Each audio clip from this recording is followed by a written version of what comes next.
Next topic जो बच्चों हम समझने जा रहे हैं वो है डीएनए फिंगरप्रिंटिंग। हम डीएनए फिंगरप्रिंटिंग को समझते हैं। अपने मॉड्यूल में भी म्यूटेशन के बाद डीएनए फिंगरप्रिंटिंग दिया है। डीएनए फिंगरप्रिंटिंग जब हम समझते हैं तो उसमें एक टेक्निक काम आती है जेल इलेक्ट्रोफोरेसिस।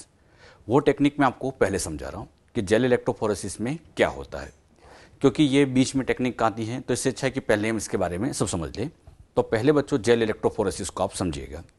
जेल इलेक्ट्रोफोरेसिस ये अपनी एनसीईआरटी में बायोटेक वाले चैप्टर में दिया है। अपने इस मॉलिक्यूलर चैप्टर में ये नहीं है, ये एनसीईआरटी में बायोटेक वाले चैप्टर में दिया गया है, लेकिन हम उसको यहीं पे समझेंगे क्योंकि इसके बिना हम डीएनए फिंगरप्रिंटिंग नहीं समझ सकते।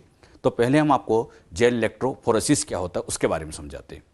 जेल इलेक्ट्रोफोरेसिस ये एक स्पेशल टेक्निक है जिस टेक्निक का सबसे मेन यूज़ होता है बायोमोलिक्यूल, मैक्रोमोलिक्यूल जैसे डीएनए, आरएनए या प्रोटीन को सेपरेट करना। ये बायोमोलिक्यूल के सेपरेशन की एक टेक्निक होती है। इस टेक्निक के अंदर हम जेल बनाते हैं और उसमें हम इलेक्ट्रिक फील्ड अप्लाई करते हैं। जेल बनाते हैं और इलेक्ट्रिक फील्ड अप्लाई करते हैं और उसके बेसिस पे मॉलिक्यूल का सेपरेशन करते हैं। इसलिए टेक्निक को कहा गया जेल बना के इलेक्ट्रिक फील्ड अप्लाई किया तो gel electrophoresis. Gel electrophoresis technique का यूज़ क्या है? To separate biomolecule, macromolecules like nucleic acid. Nucleic acid में कौन आ गया? डीएनए, आरएनए हो गए, या फिर प्रोटीन्स को भी हम सेपरेट कर सकते हैं। यहां बायोमोलिक्यूल का सेपरेशन किया जाता है on the basis of their size. Very important. यहां बायोमोलिक्यूल किस बेसिस पे सेपरेट होते हैं? On the basis of their size. Size के बेसिस पे उनको सेपरेट किया जाता है। एक तरह से साइज के बेसिस पे हम उनको सेपरेट कर देते, छान देते हैं। जैसे मान लीजिए बच्चों ये डीएनए का टुकड़ा है, यहाँ डीएनए का टुकड़ा छोटा है, ये और छोटा है, ये थोड़ा सा यहाँ पर बड़ी साइज का, ऐसे ये यहाँ पर और बड़ी साइज का, इस तरह का फ्रेगमेंट है। ये डीएनए के फ्रेगमेंट यहाँ साथ साथ है। अब इन डीएनए के फ्रेगमेंट को सेपरेट करना है, तो सेपरेट करने के लिए अभी हम एक जेल बनाएंगे और उस जेल के अंदर इन फ्रेगमेंट्स को रखेंगे और फिर हम इनको सेपरेट करते हैं। तो इनको सेपरेट करने के लिए हम यहाँ जेल बनाते हैं, इलेक्ट्रिक फील्ड अप्लाई करते हैं और उसके बेसिस पर सेपरेट होते हैं। अब ये जो बायोमोलिक्यूल यहाँ सेपरेट होंगे on the basis of their size, यहाँ साइज के बेसिस पे इनको डिफरेंट हम कर देते हैं। कैसे करते हैं इस टेक्निक में हम वो सीखने जा रहे हैं। साइज के बेसिस पे एक तरह से हम उनको छान देते हैं, तो ये एक तरह का सीविंग इफेक्ट भी कहलाता है। मतलब यहाँ सीविंग इफेक्ट छानने के बेसिस पे, सीविंग मतलब छलनी, तो छानने के बेसिस पे हम इन मॉलिक्यूल को सेपरेट करते हैं और ये सेपरेशन किस बेसिस पे होता है? उनके साइज के बेसिस पर। जेल इलेक्ट्रोफोरेसिस टेक्निक की खास बात ये होती है कि इस टेक्निक के अंदर हमें एक जेल की रिक्वायरमेंट होती है। इस जेल, या इसे आप मैट्रिक्स भी कह सकते हो, ये जो मैट्रिक्स होती है इस मैट्रिक्स को बनाया जाता है अगेरोस से। Very important. यहां पर ये जो जेल बनाई गई है किससे? अगेरोस। अगेरोस की हेल्प से ही हम यहां पर जेल बनाते हैं। बात आती है अगेरोस है क्या? अगेरोस बच्चों ये एक तरह का नेचुरल पॉलीमर है। Very important. अगेरोस एक नेचुरल पॉलीमर होता है जो कि सीवीड से ऑब्टेंड होता है। सीवीड्स मतलब ब्राउन एल्गी। ये ब्राउन एल्गी से ऑब्टेंड किया जाता है। ब्राउन एल्गी को सी से बाहर निकालते हैं, समुद्र से बाहर निकालते हैं और फिर उसको पूरी तरह से ड्राई कराते हैं। ड्राई करने के बाद उससे एक वाइट कलर का पाउडर आता है और वही वाइट कलर का पाउडर अगेरोस कहलाता है। यानी अगेरोस को किससे ऑब्टेंड किया जाता है? सीवीड से। ये सीवीड्स ब्राउन एल्गी है, एल्गी मतलब नेचुरल चीज है, तो नेचुरल चीज से इसको ऑब्टेन किया जाता है, इसीलिए इसको कहा जाता है नेचुरल पॉलीमर। ये एक तरह का नेचुरल पॉलीमर है क्योंकि इसको नेचुरल चीज से ऑब्टेन किया जाता है। बात समझ में? अच्छा, इसकी एक खास बात ये होती है कि ये जो अगेरोस होता है ये एक वाइट कलर का पाउडर होता है। मार्केट में जब आप अगेरोस लेने जाओगे तो अगेरोस एक तरह का वाइट कलर का पाउडर दे दिया जाता है। जैसे ग्लूकोन-डी सबने देखा है, ग्लूकोन-डी वाइट कलर का होता है, सेम उसी तरह का ये पाउडर आता है। तो सबसे पहले क्या किया जाता है कि एक फ्लास्क लिया जाता है, उस फ्लास्क के अंदर ये जो अगेरोस है इसको यहां भर दिया जाता है। मतलब इस फ्लास्क के अंदर यहां पे बच्चों इस तरह से ये अगेरोस के मॉलिक्यूल ऐसे भर दिए जाते हैं। ये जो अगेरोस के मॉलिक्यूल होते हैं एक तरह से व्हाइट कलर का ऐसे पाउडर होता है, ये व्हाइट कलर का पाउडर है। अब इन अगेरोस को यहां पर मिक्स करने के लिए यहां पर इसके अंदर एक बफर सॉल्यूशन डाल देते हैं। बफर इसलिए डालते हैं ताकि अच्छे से मिक्स भी हो जाए और पीएच भी चेंज ना हो। बफर सॉल्यूशन के अंदर ये पूरी तरह से यहां पर ऐसे मिक्स होने लग जाता है, ऐसे मिक्स होने लग जाता है। जब ये यहां मिक्स हो जाता है तो मिक्स होने के बाद ये एक ट्रांसपेरेंट सॉल्यूशन बनता है, बिल्कुल एक ट्रांसपेरेंट सॉल्यूशन बनता है। ट्रांसपेरेंट सॉल्यूशन मतलब जिसके आसपास हम आर पार हम देख पाएं, तो जिनके आर पार देखा जा सकता है उस तरह का सॉल्यूशन यहां बनता है। तो ये ग्लास के अंदर आपको बिल्कुल ट्रांसपेरेंट दिखता है, बिल्कुल क्लियर यहां पर दिखाई देता है। अच्छा, यहां पर इसको प्रॉपर तरीके से मिक्स करने के लिए कि अच्छे से मिक्स हो तो इसको गर्म भी किया जाता है। इसे अप्रोक्सीमेटली 80 डिग्री, 90 डिग्री, 100 डिग्री के आसपास गर्म किया जाता है। जब इसको गर्म करते हैं तो धीरे धीरे इसको मिक्स करते रहते हैं, हिलाते रहते हैं ताकि ये अच्छे से मिक्स हो जाए, यहां पर एक क्लियर सॉल्यूशन बन जाए। जब आपको लगता है कि यहां पे पूरी तरह से ये अच्छी तरह से डिसॉल्व हो चुका है, उसी टाइम अब इसको ठंडा होने देते हैं। जब ये हल्का हल्का ठंडा होने लग जाता है, उसी टाइम इसके अंदर एक केमिकल डाल दिया जाता है, इथिडियम ब्रोमाइड। यहां बच्चों इथिडियम ब्रोमाइड को डाल दिया जाता है। इसके अंदर ऐसे कुछ मॉलिक्यूल इथिडियम ब्रोमाइड के डालते। बात आती है इथिडियम ब्रोमाइड क्यों मिलाते हैं। इथिडियम ब्रोमाइड इसलिए मिलाया जाता है क्योंकि ये डीएनए की स्टेनिंग में काम आता है। डीएनए बच्चों आप लोगों को नेकेड आई से नजर नहीं आएगा, मतलब सेल में से डीएनए बाहर निकाल के रख भी दिया जाए तो आपको दिखेगा ही नहीं। उसी डीएनए को पहले आपको स्टेन करना पड़ेगा और उस स्टेन का नाम इथिडियम ब्रोमाइड। वेरी इंपॉर्टेंट, इस पर बच्चों नीट में क्वेश्चन आ चुका है, तो ये अच्छे से याद रखना। इथिडियम ब्रोमाइड क्यों डालते हैं? ताकि ये डीएनए की स्टेनिंग कर सके। अच्छा, इस इथिडियम ब्रोमाइड के ऊपर जब यूवी लाइट को डाला जाता है, नॉर्मल लाइट में कुछ शो नहीं करता है, जब इथिडियम ब्रोमाइड के ऊपर यूवी लाइट डाली जाती है तो यूवी लाइट डालते ही ये ऑरेंज कलर शो करने का काम करता है। ये ब्राइट ऑरेंज कलर यहां पर आपको शो होगा और जहां जहां ऑरेंज कलर दिखेगा समझ जाना वो डीएनए होता है। तो एक बार फिर समझना, सबसे पहले इस फ्लास्क के अंदर अगेरोस लिया, बफर सॉल्यूशन डाला, इसको मिक्स किया, अच्छे से मिक्स हो तो इसको गर्म भी करते हैं। जब ये हल्का हल्का ठंडा होने लगता है तभी इथिडियम ब्रोमाइड डाल देते हैं। इथिडियम ब्रोमाइड क्यों मिलाते हैं? ताकि डीएनए की स्टेनिंग हो। अब बच्चों इथिडियम ब्रोमाइड मिलाने के बाद भी इसको अच्छे से मिक्स करते हैं।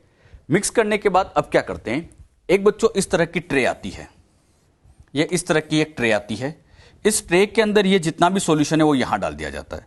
मतलब यहां पर ये जितना भी सॉल्यूशन था वो सॉल्यूशन यहां पर इस तरह से ऐसे भर दिया जाएगा। मतलब एक तरह की ट्रे है, उस ट्रे के अंदर ये सॉल्यूशन भर दिया। अच्छा, जैसे वो सॉल्यूशन भर देंगे, अभी ये सॉल्यूशन लिक्विड है।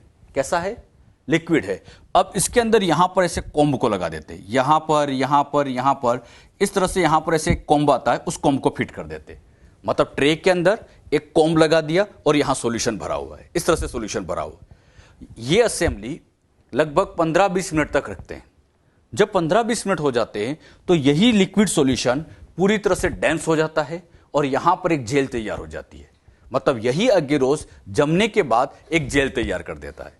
अब यहां से जैसे इस कॉम्ब को बाहर निकालते, जैसे इस कॉम्ब को बाहर निकालते हैं तो यहां पर छोटे छोटे वेल्स बन जाते हैं, गड्ढे बन जाते हैं।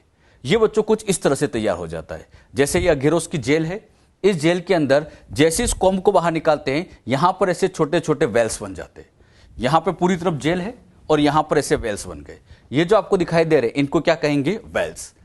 वेल्स इसलिए बनाए जाते हैं क्योंकि इन्हीं वेल्स के अंदर ये जो डीएनए के फ्रेगमेंट है इनको डाला जाता है। मतलब ये डीएनए के फ्रेगमेंट इन्हीं वेल्स के अंदर यहां पर लोड किए जाते हैं। बात समझ में आई? अच्छा, ये जेल किसकी बनी है? तो ये जेल हम कहेंगे अगेरोस की बनी है। तो यहां पर ये अगेरोस के मॉलिक्यूल अरेंज हो जाते हैं। अच्छा, ये जितने भी मॉलिक्यूल है सब अगेरोस अगेरोस अगेरोस के मॉलिक्यूल होते हैं। ये सब अगेरोस के मॉलिक्यूल है। जब ये अगेरोस के मॉलिक्यूल एक के पास एक अरेंज होते हैं तो एक बात आप ध्यान से देख रहे होंगे कि इनके बीच में यहां पर हल्का हल्का सा आप लोगों को पोर दिख रहा होगा। इनके बीच में हल्के हल्के से यहां पर आप लोगों को ऐसी गैप दिखाई दे रही होगी, दिख रही है? तो अगेरोस के मॉलिक्यूल की एक खासियत होती है कि जब ये अरेंज होते हैं तो इनके बीच में यहां पर ऐसे पोर्स हो जाते हैं और इन्हीं पोर्स में से होकर हम डीएनए को रन कराते हैं। बात समझ में? एक बार ध्यान सुनना, हमने सबसे पहले अगेरोस का सॉल्यूशन लिया, उसको अच्छे से बफर सॉल्यूशन में मिक्स किया, उसको ट्रे में डाला, कॉम्ब लगाया, जैसे कॉम्ब को बाहर निकाला वेल्स बन गए और यह अगेरोस की जेल तैयार हो गई। अगेरोस की जेल में क्या खास बात होती है? बीच बीच में ऐसे पोर्स होते हैं और ये पोर्स क्यों रखे जाते हैं? ताकि इनके बीच में से होकर डीएनए को मूव करा सके। ये जेल कैसे तैयार की, क्लियर हुआ? और ये जेल एग्जैक्टली किसकी बनी है? अगेरोस। तो अगेरोस की इस तरह से यहां पर जेल बना लेते। यहां तक की बात समझ में आई? अच्छा, जेल बनाने के बाद अब क्या करते? मान लीजिए बच्चों ये डीएनए है, अपने पास यहां पर ये बड़ा सा डीएनए है। इस डीएनए को सबसे पहले हमने सेल में से बाहर निकाला था। बाहर निकालने के बाद अब इस डीएनए को काटा। यहां कट करने के लिए एक एंजाइम काम आता है, रेस्ट्रिक्शन एंडोन्यूक्लियस। रेस्ट्रिक्शन एंडोन्यूक्लियस, इसको शॉर्ट में आरई के नाम से लिखा जाता है। आरई, रेस्ट्रिक्शन एंडोन्यूक्लियस। एंडोन्यूक्लियस का काम होता है कि यह डीएनए को बीच में से काटता है। एंडोन्यूक्लियस, एंडो मतलब इनसाइड से, तो इनसाइड से काटने वाला एक तरह का एंडोन्यूक्लियस है।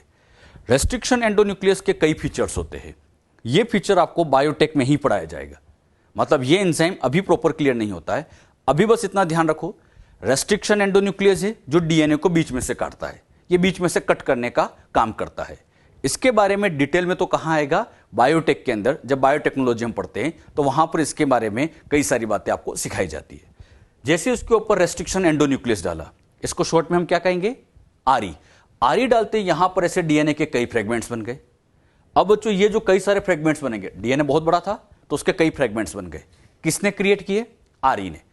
आरई ने जब ये फ्रेगमेंट बना दिए तो अब इन्हीं फ्रेगमेंट्स को उठा के इन वेल्स के अंदर लोड कर देंगे। मतलब ये फ्रेगमेंट यहां से उठा के इन वेल्स में डाल देंगे। इन वेल्स के अंदर यहां पर ऐसे ये डीएनए के फ्रेगमेंट आ गए, कोई फ्रेगमेंट छोटा होगा, कोई बड़ा होगा, कोई बहुत बड़ा होगा, तो इस तरह के यहां पर फ्रेगमेंट्स डाल देंगे। ये जितने भी फ्रेगमेंट्स थे ये सारे के सारे स्पोर में इस वेल के अंदर डाल दिए। क्लियर। अच्छा, वेल में डालने के बाद एक बात मुझे बताओ, डीएनए पर चार्ज कौन सा होता है। हाँ, सभी जानते हैं डीएनए पर नेट चार्ज कौन सा होता है बच्चों, नेगेटिव। डीएनए पर नेट चार्ज होता है negative due to phosphate. Phosphate की वजह से यहां पर इस पर कौन सा चार्ज होगा, नेगेटिव। नेगेटिव चार्ज हो गया तो अब यहां पर एक साइड लगाएंगे कैथोड और एक साइड लगाएंगे एनोड। यहां पर बच्चों डीएनए पर नेगेटिव चार्ज है, ध्यान रखना, डीएनए पर कौन सा चार्ज था, नेगेटिव। अब इस डीएनए को नीचे लगाना है तो इस साइड एनोड लगाएंगे, क्योंकि इसको नीचे की तरफ खींचना है तो इधर पॉजिटिव इलेक्ट्रोड मतलब एनोड लगाते हैं और इस साइड कैथोड लगाते हैं। बात समझ में आई। मतलब यहां पर नेगेटिव इलेक्ट्रोड को जोड़ देंगे और इधर पॉजिटिव इलेक्ट्रोड को जोड़ देंगे, यानी इलेक्ट्रिक फील्ड अप्लाई कर देंगे। बात समझ में आई। जेल बना ली, अब इस पर क्या अप्लाई कर रहे हैं, पहले इसमें डीएनए को लोड करते हैं और इलेक्ट्रिक फील्ड को लगा देते हैं। बात समझ में आई। अब यहां पर ये जो डीएनए के फ्रेगमेंट है नीचे की तरफ जाएंगे, जैसे ये पॉजिटिव इलेक्ट्रोड है, डीएनए के फ्रेगमेंट नीचे की तरफ आएंगे। सोच समझ के आंसर देना, वेरी इंपॉर्टेंट। जब यहां पर ये डीएनए के फ्रेगमेंट इन पोर में से निकलेंगे, कौन सा फ्रेगमेंट आसानी से निकलेगा, स्मॉल साइज या large size, very good, small size. Small size वाला यहां पर आसानी से निकलेगा क्योंकि वो इस पोर में से इजीली पास हो जाएगा, और जब वो आसानी से पास हो जाएगा तो जो भी स्मॉल साइज का होगा वो बड़े आसानी से ऐसे नीचे की तरफ आ जाएगा। तो बताओ, नीचे वाला फ्रेगमेंट सबसे छोटा होगा, इसके ऊपर वाला फ्रेगमेंट थोड़ा सा यहां पर बड़ा होगा, और यहां पर सबसे ऊपर वाला फ्रेगमेंट सबसे बड़ा होगा, क्योंकि इस बड़े वाले फ्रेगमेंट को यहां पर निकलने में पसीना आ जाएगा। तो बताइए, यहां पर ये जितने भी डीएनए के फ्रेगमेंट्स थे ये सेपरेट होते जाएंगे। जब ये सेपरेट हो रहे हैं तो छोटा वाला फ्रेगमेंट कहां आ जाएगा, नीचे की तरफ। नीचे की तरफ क्यों आ गया, क्योंकि पोर में से आसानी से निकल गया। और जो बड़ा फ्रेगमेंट था वो ऊपर ही अटक जाएगा, क्योंकि वो पोर में से आसानी से निकल नहीं पाएगा। बात समझ में आई। तो बताओ, ये डीएनए के फ्रेगमेंट यहां मिक्स थे, लेकिन यहां पर ये अलग अलग हो गए, किस बेसिस पर, साइज के बेसिस पर। तो यहां इन मॉलिक्यूल को हम साइज के बेसिस पर सेपरेट करते हैं। और कौन फास्ट मूव कर गया, जो स्मॉलर है, तो स्मॉलर फ्रेगमेंट इसमें फास्ट मूव करता है और ये नीचे की तरफ आ जाता है। बात समझ में आई। तो किस बेसिस पे अलग होते हैं, साइज के बेसिस पर। कहां कैथोड है कहां एनोड है, क्लियर हुआ सबको। वेल्स किसको कहते हैं, जिसमें डीएनए को डालते हैं और इस साइड एनोड लगाते हैं, इस साइड कैथोड लगाते हैं। बात समझ में आई। तो ये जो बातें समझाई इनको हम पॉइंट में समझे। तो यहां पर आपको क्या समझाया, लोडिंग करने के बाद डीएनए को यहां पर लोड करने के बाद, लोड मतलब यहां डालने के बाद, लोड करने के बाद अब इस पर इलेक्ट्रिक फील्ड अप्लाई करते। इलेक्ट्रिक फील्ड मतलब एक तरफ एनोड एक तरफ कैथोड लगा देते, इलेक्ट्रिक फील्ड लगाते। इलेक्ट्रिक फील्ड लगाने के बाद under electric field DNA fragment move to anode. बताओ, यहां डीएनए फ्रेगमेंट ऐसे नीचे की तरफ जा रहे, नीचे की तरफ जा रहे मतलब एनोड की तरफ जा रहे हैं। बात समझ में। और एनोड की तरफ क्यों जाते हैं, because DNA have negative charge. और आप बताओ, डीएनए पर नेगेटिव चार्ज क्यों होता है, तो फॉस्फेट की वजह से। Clear. Next point, DNA fragment separate resolve according to their size. Size के बेसिस पर सेपरेट होंगे। और कैसे, यहां वाला सबसे छोटा, वेरी गुड, इसके ऊपर वाला थोड़ा बड़ा और इसके ऊपर वाला और बड़ा। बताओ किस बेसिस पे अलग होते जा रहे हैं, ये साइज के बेसिस पे अलग हो जाते। तो यहां साइज के बेसिस पर अलग हो जाते। एक तरह से हम इनको यहां पर क्या कर देते हैं, छान देते। और छानने के लिए वर्ड आता है सीविंग। तो यहां पर एक तरह का सीविंग इफेक्ट चलता है। तो जेल के अंदर सीविंग इफेक्ट चलता है, छाना जाता है, स्मॉल वाला नीचे बड़ा वाला ऊपर, जैसे छलनी से छानते ना, जो छोटा होता नीचे आ जाता है, सेम उसी तरह से यहां पर भी छोटा वाला नीचे आ जाएगा। अच्छा, यहां पर जब ये मूव हो जाते तो स्मॉलर द फ्रेगमेंट, जो छोटा फ्रेगमेंट होगा यहां पर मूव फास्टर, छोटा फ्रेगमेंट फास्ट मूव करेगा और इजीली यहां पर नीचे आ जाता है। जो बात यहां पर समझाई क्लियर हुई सबको अच्छे से? तो ये पॉइंट भी आप लोगों को सबको आना चाहिए, ये पॉइंट भी आप नोट करते रहिएगा। बात समझ में आई? तो ये पॉइंट भी आपको नोट करके रखना है, ये वेरी इंपॉर्टेंट पॉइंट है। क्लियर? अच्छा, यहां पे अब अगला पॉइंट लेते हैं। यहां पे बच्चों ये जो जेल है, इस जेल के अंदर डीएनए है। बहुत अच्छे सुनना, जेल के अंदर डीएनए है। ये जो आपके सामने जेल बना रखी है इसके अंदर डीएनए होता है। अब यहां बच्चों डीएनए तो है, लेकिन ये डीएनए आपको दिखाई नहीं देगा। इस जेल के अंदर डीएनए है लेकिन नजर नहीं आ रहा है। ये तभी नजर आ सकता है जब इसके ऊपर स्टेन किया जाए, और हमने स्टेन पहले लगा रखा है। यहां पर एक स्टेन डाल रखा है, कौन सा? Ethidium bromide. लेकिन इथिडियम ब्रोमाइड भी कलर तभी शो करता है जब उसके ऊपर यूवी लाइट डाली जाए। इसके अंदर डीएनए है लेकिन अभी नहीं दिखेगा, ये तभी नजर आएगा जब इसके ऊपर यूवी लाइट डाली जाए। तो सबसे मेन बात, यहां पर सेपरेटेड डीएनए फ्रेगमेंट्स को विजुअलाइज करना है, तो इसके लिए हमने एक डाई डाली थी जिसका नाम था इथिडियम ब्रोमाइड। और ये इथिडियम ब्रोमाइड कब शो करेगा? जब यूवी रेडिएशन डाली जाए। यूवी रेडिएशन डालते ही यहां पर ये ब्राइट ऑरेंज कलर के डीएनए के बैंड दिखाई देंगे। इसको बच्चों आप यहां समझो, इस जेल के अंदर डीएनए है, नजर नहीं आ रहा है, तो इसको देखने के लिए यहां पर डाली गई यूवी रेस। लैब के अंदर एक यूवी बल्ब होता है, तो यूवी बल्ब इसके ऊपर डाला जाता है, मतलब यूवी लाइट डाली जाती है। जैसे यूवी लाइट डालते हैं तो यूवी लाइट डालते यहां पर ये ऑरेंज कलर के बैंड दिखाई देंगे। ये ऑरेंज कलर के बैंड तभी दिखाई देंगे जब यूवी लाइट है। अगर मैं यहां से यूवी लाइट हटा दूं तो ये कलर आपको दिखाई नहीं देगा। बात समझ में आई? मतलब ये कलर तभी दिखेगा जब यूवी लाइट डाल रखी है। यूवी लाइट में ही आप लोगों को ऐसे ब्राइट ऑरेंज कलर यहां पर दिखने लगेगा। अच्छा, यहां पर ये जो कलर आपको दिखाई दे रहे हैं, इन्हीं को आप कहते हैं डीएनए के बैंड। ये डीएनए के अलग अलग बैंड है।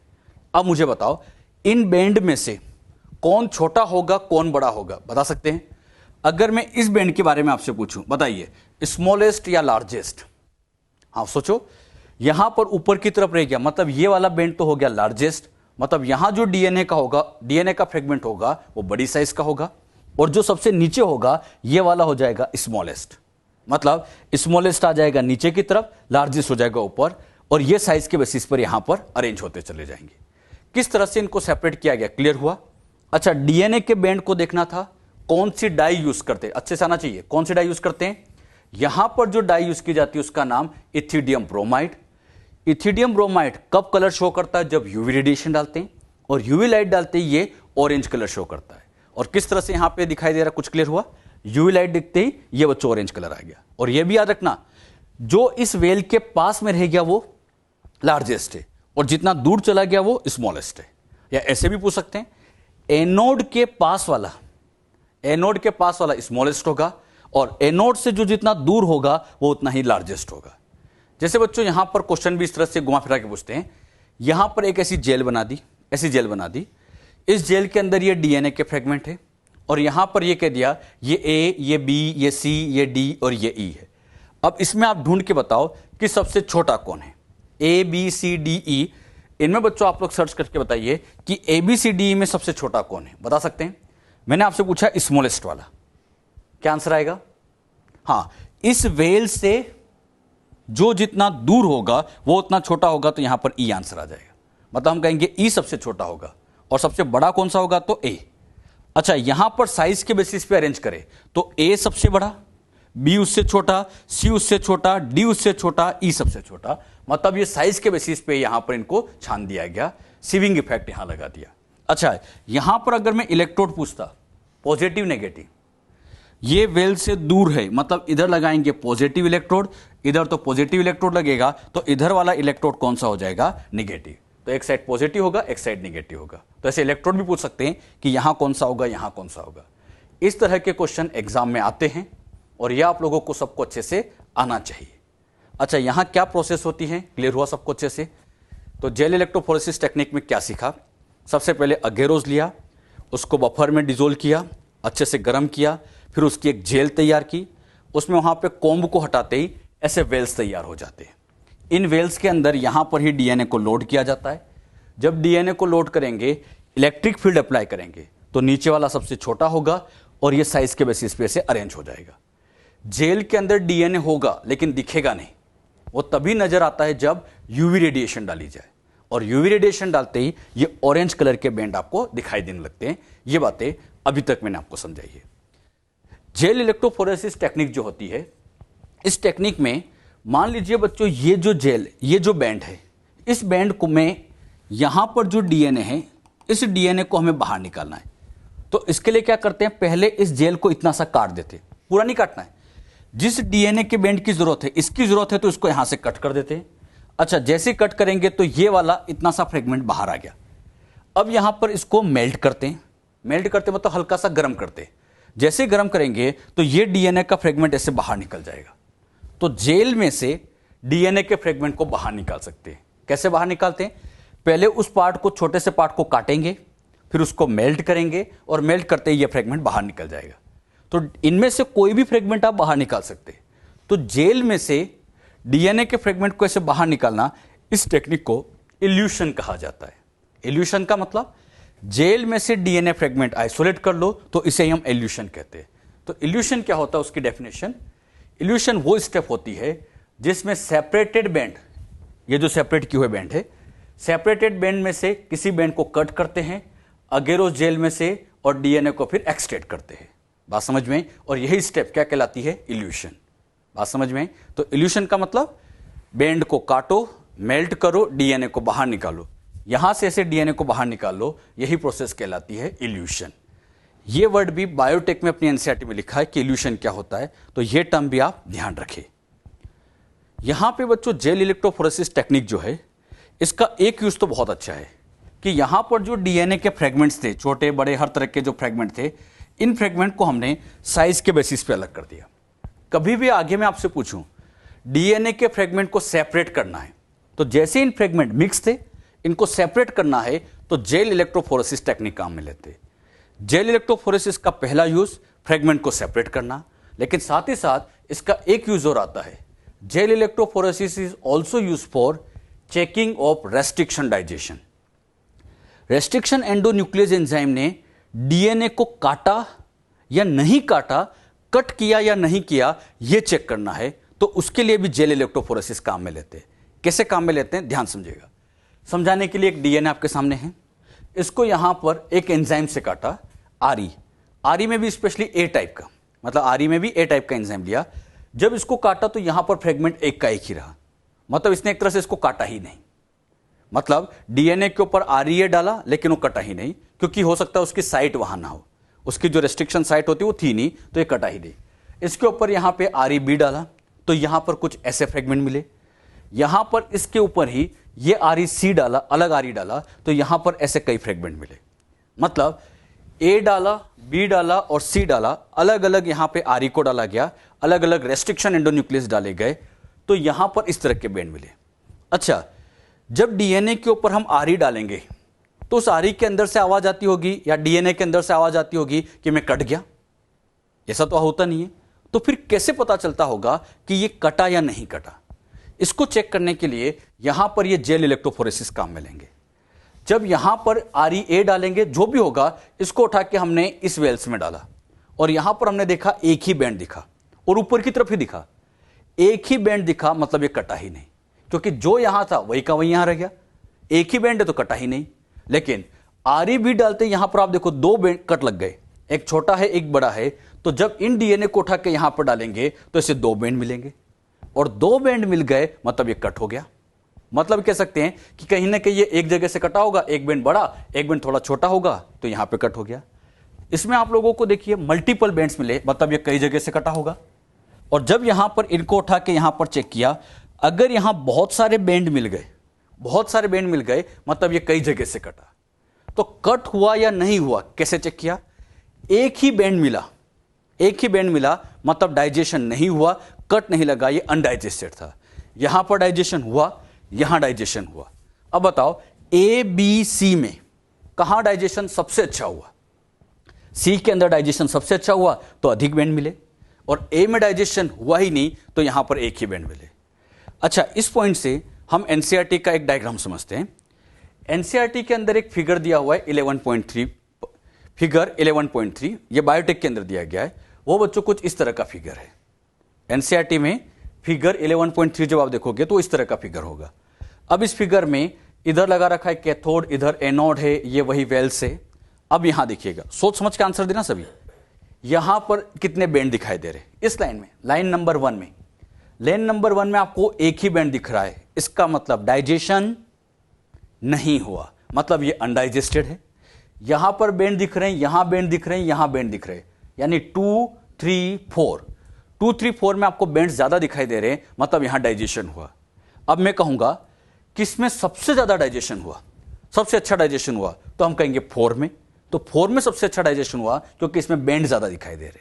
तो आपके एनसीईआरटी में यह डायग्राम क्या कहना चाहता है, यह एक अगेरोस जेल इलेक्ट्रोफोरेसिस को शो कर रहा है, जिसके अंदर लेन नंबर 1, लेन नंबर 1 यानी इसकी बात चल रही है, लेन नंबर 1 कौन सा हुआ, अनडाइजेस्टेड। कैसे पता किया अनडाइजेस्टेड है, क्योंकि एक ही बैंड दिख रहा है। लेन नंबर 2 से 4 की बात करें तो ये डाइजेस्टेड है, डाइजेस्टेड है क्योंकि मल्टीपल दिख रहे। लेकिन इसमें मैं पूछता कहां डाइजेशन सबसे अच्छा हुआ है, तो क्या आंसर आ जाएगा, 4 के अंदर। तो एनसीईआरटी का एक फिगर ये बना रखा है, ये आप लोगों को सबको आना चाहिए कि इस डायग्राम में क्या समझाना चाहता है। बस इतना समझो, इसमें डाइजेशन नहीं हुआ, यहां डाइजेशन हुआ, यहां हुआ, यहां हुआ, सबसे अच्छा डाइजेशन 4 में हुआ। तो इस तरह का डायग्राम समझ सकते हैं बच्चों। ये बच्चों मैंने आपको जेल इलेक्ट्रोफोरेसिस क्या होती है वो सिखाया। जेल बनाई, इलेक्ट्रिक फील्ड लगाए, वेल्स में डीएनए को डाला। अच्छा, जो यहां पर सबसे नीचे की तरफ आ गया वो स्मॉलेस्ट होगा, जो ऊपर की तरफ रह जाता वो लार्जेस्ट होता है। किस बेसिस पे अलग होते, साइज के बेसिस पे। और ये बैंड आपको तभी दिखाई देंगे जब इसके ऊपर कौन सी लाइट डाली जाए, यूवी लाइट। जेल इलेक्ट्रोफोरेसिस का पहला फायदा डीएनए के फ्रेगमेंट को सेपरेट करने में, और दूसरा चेक करना कि डाइजेशन हुआ या नहीं हुआ। एक बैंड नहीं हुआ, मल्टीपल बैंड मतलब अच्छे से डाइजेशन हुआ। समझ गए सभी। तो यह है जेल इलेक्ट्रोफोरेसिस।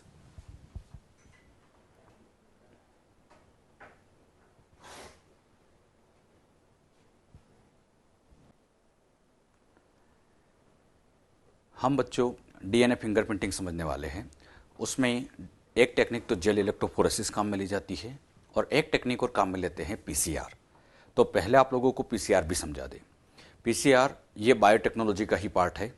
इसे भी आप लोगों की एनसीईआरटी में बायोटेक में ही लिखा है, लेकिन बच्चों हम इसको यहाँ समझ रहे हैं क्योंकि हमें डीएनए फिंगरप्रिंटिंग पढ़ना है जिसमें इसका रोल आता है। तो पहले आप लोगों को पीसीआर समझा रहे हैं, तो इसको भी बहुत ध्यान से आप समझिए। ये बायोटेक में लिखा है अपनी एनसीईआरटी के अंदर। तो स्टार्ट करते हैं पीसीआर। पीसीआर का फुल फॉर्म होता है polymerase chain reaction. PCR means polymerase chain reaction. ये जो टेक्निक है, इस टेक्निक को और भी कई नाम से जाना जाता है। इसी पीसीआर को कई नाम से कह सकते हैं, जैसे people choice reaction. People choice reaction भी इसी को कहते हैं, और इसी को ही थर्मल साइकिल के नाम से भी जाना जाता है। तो पीपल चॉइस रिएक्शन कहें, थर्मल साइकिल कहें, पीसीआर कहें, बात एक ही होती है। बात आती है पीसीआर करती क्या है।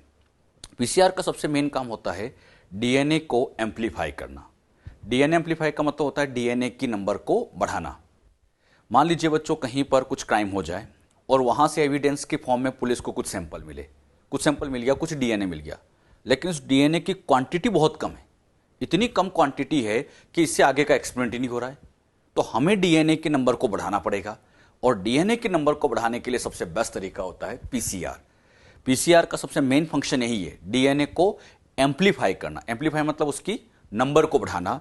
तो डीएनए एम्पलीफिकेशन में पीसीआर का एक बहुत बड़ा रोल होता है। यह टेक्निक बहुत ही फेमस टेक्निक है। आज के टाइम पर जितनी भी रिसर्च लैब है, जितनी भी बायोटेक से रिलेटेड रिसर्च लैब चल रही है, हर रिसर्च लैब के अंदर पीसीआर मशीन मिलती है। यह पीसीआर मशीन आज के साइंटिस्ट लोगों को बहुत पसंद भी आती है, इसलिए इसको कहा गया पीपल चॉइस रिएक्शन। इसमें सारा काम टेम्परेचर का है, यह टेम्परेचर का है, इसलिए इसको हम थर्मल साइकिल भी कहते हैं। इस टेक्निक को डेवलप करने वाले साइंटिस्ट थे कैरी मोलिस। साइंटिस्ट का नाम यहां पर वेरी इंपॉर्टेंट, आप अच्छे से ध्यान भी रखें। कौन से साइंटिस्ट थे बच्चों? Carry mollies. Carry mollies scientist ने 1983 में इस टेक्निक को डेवलप किया था। कब डेवलप की थी? 1983 में। और ये टेक्निक बहुत फेमस हुई थी। इसके लिए कैरी मोलिस को नोबेल प्राइज भी मिला था। क्लियर? तो ये टेक्निक बहुत फेमस टेक्निक है। इस टेक्निक का अगर हम यूज देखें तो amplification of DNA. Amplification of DNA मतलब डीएनए की नंबर बढ़ाना। अब जरा सोचिए, मान लीजिए बच्चों यहां पर ये मेरे पास एक डीएनए है, ये अभी बहुत कम क्वांटिटी में है, डीएनए कम क्वांटिटी में। इसकी नंबर अगर बढ़ानी है तो क्या करना चाहिए? सोचो जरा। इसके नंबर बढ़ानी है तो पीसीआर करेंगे। तो पीसीआर में ऐसा क्या होता होगा कि इसकी नंबर बढ़ जाती है? पीसीआर में कोई अलग काम नहीं होता थे, पीसीआर में भी एक तरह का रेप्लिकेशन ही होता है। जरा सोचो, नंबर 1 से 2 करनी है तो इसका रेप्लिकेशन करना पड़ेगा, तो पीसीआर भी एक तरह का रेप्लिकेशन ही है। यहां पर जब इसका रेप्लिकेशन करेंगे, वही रेप्लिकेशन करते टाइम ऐसे दोनों स्टैंड को अलग कर देंगे, कुछ याद है ऐसा सीखा था हमने, दोनों स्टैंड को अलग कर देंगे और फिर यहां पर ऐसी नई स्टैंड का फॉर्मेशन करेंगे, नई स्टैंड का फॉर्मेशन करेंगे। बताओ 1 से कितने डीएनए बन जाएंगे? 2। तो पीसीआर में यही होता है, एक तरह से डीएनए का रेप्लिकेशन होता है। तो पीसीआर टेक्निक ये बेस्ड होती है इन विट्रो डीएनए रेप्लिकेशन। यहां मैंने एक वर्ड लिखा है इन विट्रो। इन विट्रो का मतलब ये होता है कि ये काम हम सेल के बाहर कर रहे हैं, टेस्ट ट्यूब के अंदर कर रहे हैं, लैब के अंदर कर रहे हैं, तो ऐसी प्रोसेस को इन विट्रो कहा जाता है। तो यहां इन विट्रो डीएनए रेप्लिकेशन किया जाता है। अच्छा, डीएनए रेप्लिकेशन कर रहे हैं मतलब नए डीएनए का सिंथेसिस ही कर रहे हैं, तो इसे ये भी लिख सकते हैं इन विट्रो डीएनए सिंथेसिस। ये एक तरह का इन विट्रो डीएनए का सिंथेसिस। अरे 2 डीएनए बना मतलब डीएनए सिंथेसिस ही तो हुआ है। तो पीसीआर से इन विट्रो आप डीएनए का सिंथेसिस भी कर सकते हैं। क्लियर? तो याद रखिएगा, पीसीआर का यूज पूछे तो डीएनए को एम्पलीफाई करना, लेकिन बात आती है एम्पलीफाई कैसे करता है। तो एम्पलीफाई करने का तरीका होता है रेप्लिकेशन करता है, एक तरह का ये रेप्लिकेशन ही है जो कि टेस्ट ट्यूब के अंदर होता है, इन विट्रो प्रोसेस है, या इसे हम इन विट्रो डीएनए सिंथेसिस भी कह सकते हैं। यहां पर ये जितनी भी बातें मैं आपको समझा रहा हूं, ये सारी बातें आप लोग नोट करके रखें, इंपॉर्टेंट है, और इनसे बच्चों क्वेश्चन भी आते हैं। ये साइंटिस्ट का नाम भी इंपॉर्टेंट है। तो ये टेक्निक डेवलप करने वाले साइंटिस्ट कौन से थे? कैरी मुलिस। तो साइंटिस्ट का नाम वेरी इंपॉर्टेंट, साइंटिस्ट का नाम यहां पूछा जाता है, तो साइंटिस्ट के नाम भी आप ध्यान रखें। क्लियर? पीसीआर के अंदर एग्जैक्ट लैब किया क्या जाता है? सबसे पहले बच्चों पीसीआर के अंदर हमें एक ऐसी प्लास्टिक की ट्यूब की जरूरत पड़ती है। ये जो ट्यूब होती है, इस ट्यूब का नाम दिया जाता है इपेंडोर्फ ट्यूब। इपेंडोर्फ ट्यूब एक प्लास्टिक की छोटी सी ट्यूब होती है। अच्छा, ये ट्यूब बहुत ही हाई टेम्परेचर पे भी एज सच बनी रहती है, मतलब इसको आप हाई टेम्परेचर पे रख दो तब भी नहीं पिघलती है। ये एक स्पेशल ट्यूब होती है इपेंडोर्फ ट्यूब, जो लैब के अंदर काम में ली जाती है। अच्छा, ये ट्यूब जो होती है इस तरह से रहती है, इसको इस कैप से ऐसे बंद कर दिया जाता है। इसके अंदर जितना भी चीजें चाहिए वो रिक्वायर्ड चीज डाल देंगे और इसको ऐसे बंद कर देते हैं, मतलब इसके ऊपर ऐसे कैप लगी होती है। अब इस इपेंडोर्फ ट्यूब के अंदर हमें एक तरह से डीएनए का रेप्लिकेशन करना है, तो यहां रेप्लिकेशन की जितनी भी रिक्वायर्ड चीजें वो सब इस ट्यूब में भरा जाता है। सबसे पहले इस ट्यूब के अंदर डालते हैं सैंपल डीएनए। सैंपल डीएनए मतलब वो डीएनए जिसका एम्प्लीफिकेशन करना है, तो जिस डीएनए को एम्प्लीफाई करना उसको उठा के यहां रख देंगे। बताओ ये डीएनए कौन सा आ गया? सैंपल डीएनए, जिसकी नंबर बढ़ाना है। अब सोच समझ के बताना, अगर इसकी नंबर 1 से 2 करनी है, नंबर बढ़ाना तो 1 से 2 करना है, तो हमें यहां पर वही रेप्लिकेशन की दोनों स्टेप फॉलो करनी पड़ेगी। याद करो, रेप्लिकेशन की पहली स्टेप थी अनवाइंडिंग। अनवाइंडिंग मतलब दोनों स्टैंड को अलग अलग करना। तो यहां पर भी सबसे पहले दोनों स्टैंड को सेपरेट करेंगे। अच्छा, सेपरेट करेंगे तो बीच के हाइड्रोजन बॉन्ड तोड़ने पड़ेंगे। ये जो बीच के आपको हाइड्रोजन बॉन्ड दिखाई दे रहे हैं, इनको तोड़ना पड़ेगा। बात आती है हाइड्रोजन बॉन्ड कैसे तोड़े, तो हाइड्रोजन बॉन्ड तोड़ने के लिए यहां पर हम यूज करते हैं हाई टेम्परेचर का। मतलब इस इपेंडोर्फ ट्यूब को उठा के हाई टेम्परेचर पर रखें, तो हाई टेम्परेचर पर रखते ही बीच के हाइड्रोजन बॉन्ड टूट जाएंगे। ट्यूब पिघलती नहीं है, ट्यूब बहुत स्पेशल ट्यूब है, बस यहां पर बीच के हाइड्रोजन बॉन्ड टूटेंगे। तो इसको उठा के जैसे हाई टेम्परेचर पर रखते हैं, इसकी ये दोनों स्टैंड यहां पर ऐसे अलग अलग हो जाती है, मतलब दोनों स्टैंड सेपरेट हो गई। स्टैंड सेपरेट होने के बाद अब यहां पर हमें रेप्लिकेशन करना है। रेप्लिकेशन करते टाइम हमने सीखा था कि सबसे पहले यहां पर और यहां पर दोनों साइड पे सबसे पहले प्राइमर जोड़ना पड़ता है। याद करो, तो यहां पर भी सबसे पहले प्राइमर जोड़ना पड़ेगा, तो इस ट्यूब के अंदर प्राइमर भी मिलाने पड़ते हैं। यहां पर बच्चों डीएनए प्राइमर को मिलाया जाता है।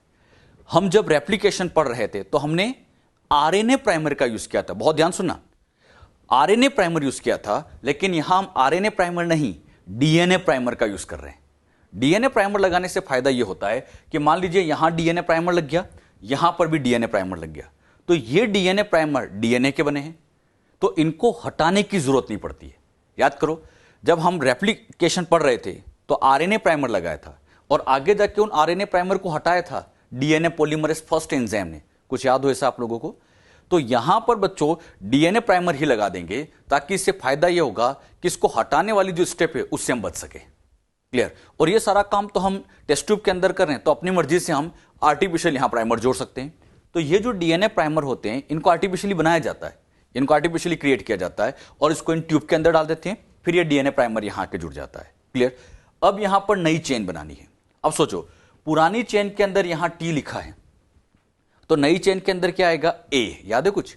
लेकिन जब भी ए आता है हमेशा ट्राइफॉस्फेट की फॉर्म में, तो यहां पर ट्राइफॉस्फेट को भी डालना पड़ेगा। और चारों तरह के ट्राइफॉस्फेट, डीएनए में 4 न्यूक्लियोटाइड है, एडेनिन, ग्वानिन, साइटोसिन, थाइमिन, तो चारों तरह के यहां न्यूक्लियोटाइड डालने पड़ेंगे। तो इसी ट्यूब के अंदर मिलाए जाते हैं डीऑक्सीराइबोन्यूक्लियोटाइड्स। ये डीऑक्सीराइबोन्यूक्लियोटाइड्स कौन कौन से हैं?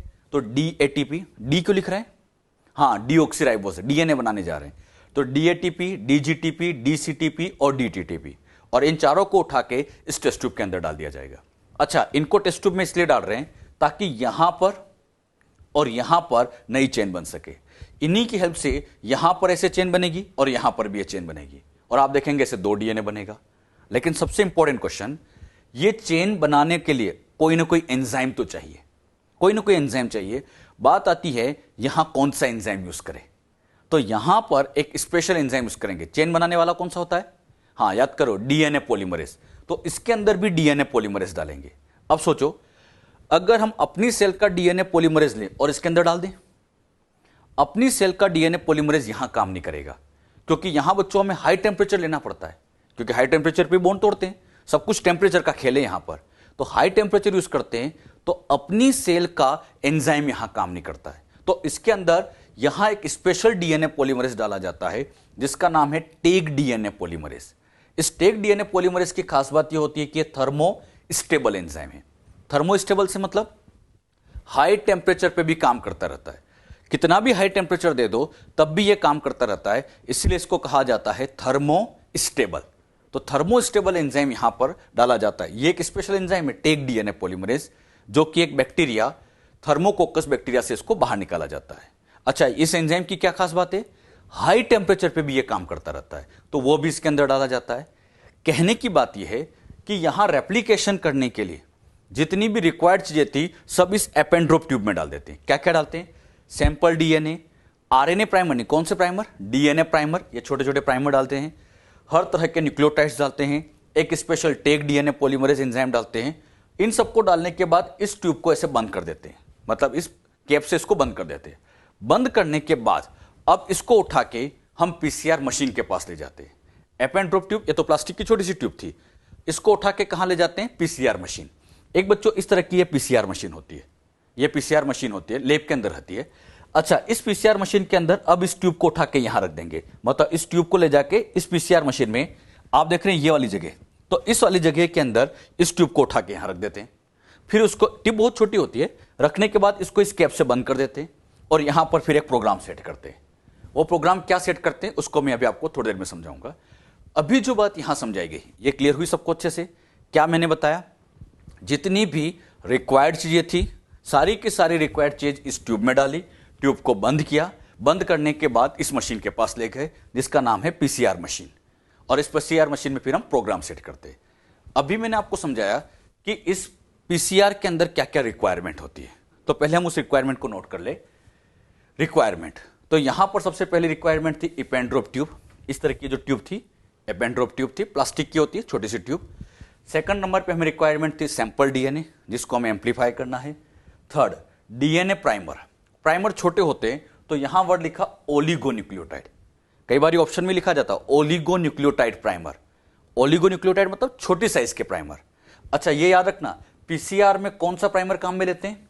डीएनए, आरएनए प्राइमर नहीं, क्योंकि आरएनए प्राइमर लगा दे तो फिर उसको हटाते तो उसमें एक स्टेप एक्स्ट्रा लगती, तो इससे अच्छा है कि हम डीएनए प्राइमर का यूज करें। इसके अलावा यहां पर यूज किए जाते हैं ऑल टाइप्स ऑफ डीऑक्सीराइबोन्यूक्लियोटाइड्स। कौन कौन से? डीएटीपी, डीजीटीपी, डीसीटीपी और डीटीटीपी। हर तरह के यहां पर न्यूक्लियोटाइड्स डाल देते हैं। साथ ही साथ हमें जरूरत पड़ती है पीसीआर मशीन की। ये जो मशीन आपको दिखाई दे रही है, ये पीसीआर मशीन की जरूरत पड़ती है। यहां पर रिक्वायरमेंट होती है स्पेशल टाइप के डीएनए पॉलीमरेज एंजाइम की, और उस एंजाइम का नाम था, हाँ, टेक डीएनए पॉलीमरेज, जो कि थर्मोस्टेबल है। इसका मतलब हाई टेम्परेचर पे भी ये वर्क करता रहता है। Work on high temperature, so called thermostable enzyme. ये थर्मोस्टेबल एंजाइम में सबसे फेमस नाम था, एग्जांपल टेक पॉलीमरेज, और अच्छे से लिखो तो Taq DNA polymerase. Taq DNA polymerase ये बच्चों बैक्टीरिया से आइसोलेट होता है। उस बैक्टीरिया का नाम है थर्मस एक्वेटिकस। ये भी इंपॉर्टेंट है, यहां ये क्वेश्चन सबसे इंपॉर्टेंट है। पीसीआर में कौन सा एंजाइम काम में लिया जाता है, वेरी वेरी इंपॉर्टेंट। और पीसीआर में कौन सा काम में लेते हैं, टेक पॉलीमरेज। और क्वेश्चन ये भी आता है इस टेक पॉलीमरेज को कहां से निकाला गया, तो एक बैक्टीरिया से निकाला गया जिसका नाम था थर्मस एक्वेटिकस। होता क्या है, मान लीजिए बच्चों ये थर्मस एक्वेटिकस बैक्टीरिया है, ये वही थर्मस एक्वेटिकस बैक्टीरिया। इस बैक्टीरिया की खास बात ये होती है कि ये बैक्टीरिया हाई टेम्परेचर पे भी काम करता रहता है। तो इसके अंदर जो एंजाइम भरे हैं, इसके अंदर जो एंजाइम होंगे वो भी तो हाई टेम्परेचर पे काम करता है। मतलब ये बैक्टीरिया हाई टेम्परेचर पे सर्वाइव करता है, तो इसके अंदर के एंजाइम भी हाई टेम्परेचर पे काम करते हैं। और वो हाई टेम्परेचर पे काम करने वाला एंजाइम कौन सा था, टेक पॉलीमरेज। अच्छा, सबसे ज्यादा फेमस नाम तो टेक पॉलीमरेज है। लेकिन मान लीजिए आपकी लैब में अगर टेक पॉलीमरेज नहीं है तो फिर हम यहां पर पी फ्लू पॉलीमरेज का भी यूज कर सकते हैं। ये पी फ्लू पॉलीमरेज आइसोलेट किया जाता है पायरोकोकस फ्यूरियोसस बैक्टीरिया से। तो सेकंड नंबर पे पी फ्लू पॉलीमरेज पायरोकोकस फ्यूरियोसस इस बैक्टीरिया से निकाला गया। ये भी ना हो तो एक और यूज कर सकते हैं वेंट पॉलीमरेज। और ये वेंट पॉलीमरेज आइसोलेट किया जाता है थर्मोकोकस लिटोरेलिस बैक्टीरिया से। थर्मोकोकस लिटोरेलिस। ये जो बच्चों मैंने आपको 3 नाम बताए, इन 3 में से सबसे इंपॉर्टेंट टेक पॉलीमरेज। और ये टेक पॉलीमरेज तो सब बहुत अच्छे से याद रखना। ये दोनों नहीं भी याद हो कोई दिक्कत नहीं, लेकिन टेक पॉलीमरेज तो सबको याद रखना ही रखना है। अच्छा, क्वेश्चन ये आता है पीसीआर में टेक पॉलीमरेज का यूज क्यों करते हैं, क्या रीजन दोगे बच्चों? हाँ, इसलिए करते हैं क्योंकि ये थर्मोस्टेबल है, मतलब हाई टेम्परेचर पे भी ये काम कर सकता है। तो पीसीआर में ये सारी रिक्वायरमेंट होती है, क्लियर। और ये रिक्वायर्ड चीजें कहां भरी जाती है, इस एपेंड्रोप ट्यूब में। इसको फिर बंद करते हैं और इस पीसीआर मशीन में लगा देते हैं। अच्छा, जब इसको पीसीआर मशीन में लगा देते हैं तो अब यहां पीसीआर की 3 स्टेप चालू की जाती है। ये बच्चों मशीन थी, इस मशीन के अंदर एपेंड्रोप ट्यूब है जिसमें डीएनए बाकी जितने भी रिक्वायर्ड चीजें हैं सब भरी हुई है। अच्छा, इसी में ही टेक डीएनए पॉलीमरेज भी यहां पे डाल रखा है, सब कुछ यहां डला हुआ है। अब इस एपेंड्रोप ट्यूब को बंद करेंगे, पीसीआर मशीन के अंदर रखेंगे और यहां पे बच्चों ये जो बटन दिख रहे हैं इनसे प्रोग्राम सेट करते हैं। अब यहां जो प्रोग्राम सेट करेंगे वो 3 स्टेप का होगा। अच्छा, उस प्रोग्राम को मैं यहां समझा रहा हूं, वो सब काम हो यहां रहा है लेकिन समझाने के लिए मैं यहां बता रहा हूं। इसमें सबसे पहले क्या करेंगे, ये जो डीएनए था, दिखाई दे रहा है डीएनए। अब इस डीएनए को सबसे पहले हम क्या करेंगे, इस मशीन से यहां पर टेम्परेचर सेट करेंगे। यहां टेम्परेचर सेट कर देते हैं और यहां कर देते हैं 94 डिग्री। यहां दिखता है इसमें, इस मशीन में यहां पर दिखाई देता है। यहां से टेम्परेचर बढ़ाओ, कितना करो, 94 करते ही ये दोनों स्टैंड अलग हो जाती है। और दोनों स्टैंड का अलग हो जाना प्रोसेस का नाम डीनेचुरेशन। ये होती है इसकी पहली स्टेप। डीनेचुरेशन कितने डिग्री पे, 94। हाई टेम्परेचर पर रखेंगे तो दोनों स्टैंड अलग अलग हो जाएगी और आप देखोगे ये दोनों स्टैंड सेपरेट हो गए। कौन से बॉन्ड टूट गए, हाँ, hydrogen bond, very good, hydrogen bond यहां टूट गए। ये सारा काम इस ट्यूब के अंदर ही हो रहा है। और ये सब काम करा कौन रहा है, ये मशीन। जहां पर 94 दिया, अपने आप यहां पे 94 डिग्री टेम्परेचर हुआ और उसने अपने आप हाइड्रोजन बॉन्ड तोड़ दिए। ये कोई अपने को हाथ से नहीं तोड़ने, ये सब काम मशीन में हो रहा है। अच्छा, पहला काम तो हो गया डीनेचुरेशन। अब यहां पर क्या करना है, नई चेन बनाना है। तो नई चेन बनाने के लिए पहले यहां प्राइमर जोड़ना पड़ेगा। इस ट्यूब में प्राइमर तो रखे, लेकिन वो प्राइमर इस हाई टेम्परेचर पर जुड़ नहीं सकते। तो यहां प्राइमर को जोड़ने के लिए सेकंड स्टेप चलाते हैं जिसका नाम एनीलिंग। एनीलिंग किया जाता है 54 डिग्री। अब देखो 94 से टेम्परेचर कम किया, टेम्परेचर कम करते ही कुछ याद है, रीनेचुरेशन होता है। और जैसे टेम्परेचर कम किया तो यहां पे बच्चों इधर भी प्राइमर जुड़ गया और यहां पर भी ऐसे प्राइमर जुड़ गया। तो आप देख रहे हैं दोनों साइड ये डीएनए प्राइमर जुड़ गए। लेकिन ये प्राइमर तभी जुड़ेंगे जब टेम्परेचर कम करेंगे। मतलब यहां पर मशीन में प्रोग्राम सेट करेंगे और यहां टेम्परेचर कर देंगे इस तरह से 54। और जैसे 54 यहां होगा इस मशीन में, जैसे 54 करेंगे यहां पर अपने आप प्राइमर जुड़ जाते, क्योंकि टेम्परेचर कम करेंगे तो डीएनए जुड़ने लगेगा। लेकिन 54 से और ज्यादा कम नहीं करना, क्योंकि ज्यादा कम करोगे तो ये पूरा डीएनए ही जुड़ जाएगा। हमें बस इतना सा कम करना है कि केवल यहां प्राइमर जुड़ जाए, इसीलिए हम 54 ही करते हैं, हल्का सा कम करते हैं। अच्छा, प्राइमर का जुड़ना स्टेप का नाम एनीलिंग। अभी तक तो 2 स्टेप हो गई, क्या क्या हो गया, डीनेचुरेशन हो गया 94 पे, एनीलिंग हो गई 54 पे। अब बच्चों यहां पर नई चेन बनाना है। नई चेन बनाना है तो अब यहां चलाते हैं थर्ड स्टेप एक्सटेंशन। एक्सटेंशन मतलब हमें यहां पर एक्सटेंड करके नई चेन बनाना है जो कि 72 डिग्री पे होता है। अच्छा, यहां पे बच्चों ये इतना पार्ट तो हो गया था। अब यहां एक्सटेंशन करने के लिए इसके अंदर एक एंजाइम बिठा रखा है, कौन सा था? Taq DNA polymerase. वही टेक डीएनए पॉलीमरेज 72 डिग्री पर सबसे बेस्ट काम करता है। तो यहां पर प्रोग्राम सेट करके 72 डिग्री कर दो। कितना? 72। और जैसे 72 करोगे यहां पे बच्चों नई चेन बन जाएगी और यहां पर भी ये नई चेन बन गई। अब मुझे इतना बताओ, इस नई चेन बनाने के लिए न्यूक्लियोटाइड कहां से आए?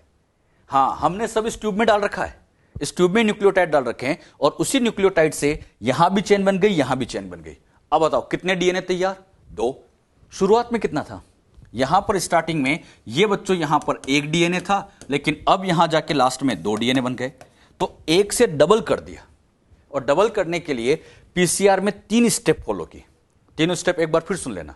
पहली स्टेप डीनेचुरेशन, ये सब याद रखना अच्छे से। डीनेचुरेशन कितने डिग्री पर? 94। डीनेचुरेशन का मतलब दोनों स्ट्रैंड के बीच के हाइड्रोजन बॉन्ड तोड़ देना, सिंगल स्ट्रैंड में चेंज हो जाना। एनिलिंग 54 पर, उस पर क्या होता है? प्राइमर जुड़ जाते हैं।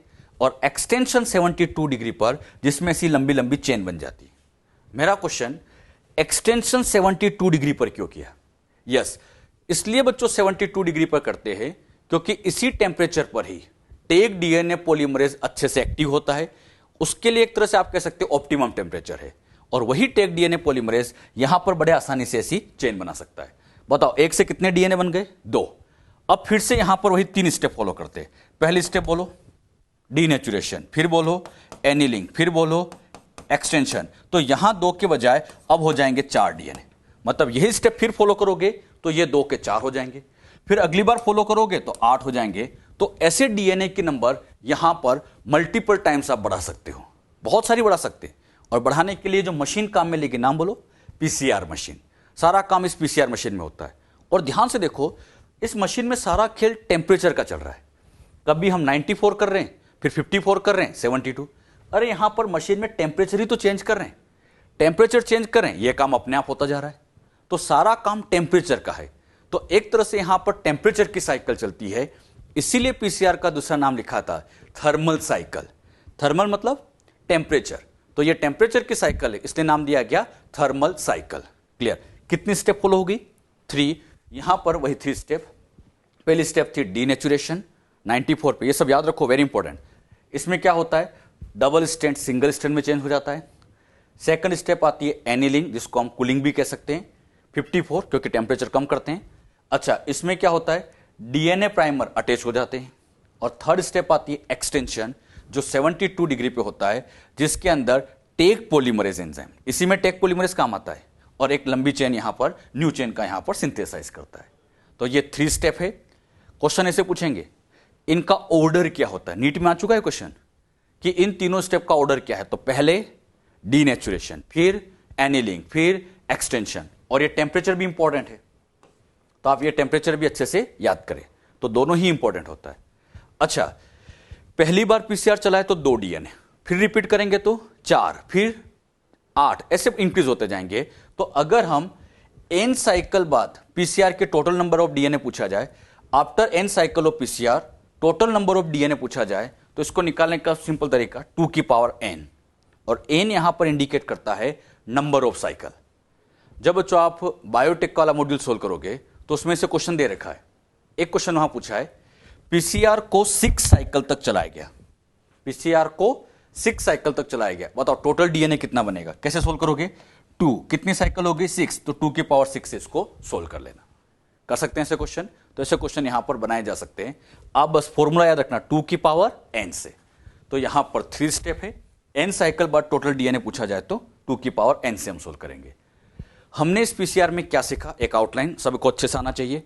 टेक्निक डेवलप करने वाले scientist, yes very important, carry मुलिस। Technique का यूज क्या है? पीसीआर का सबसे मेन यूज डीएनए का एम्प्लीफिकेशन करना। अच्छा, यहां पर एक तरह से डीएनए का हम सिंथेसिस ही कर रहे हैं, लेकिन यह काम सारा इन विट्रो किया जाता है। क्लियर? और हमने क्या सीखा? 3 स्टेप है, डीनेचुरेशन, एनिलिंग और एक्सटेंशन। क्लियर? तो ये बातें आप अच्छे से ध्यान रखें।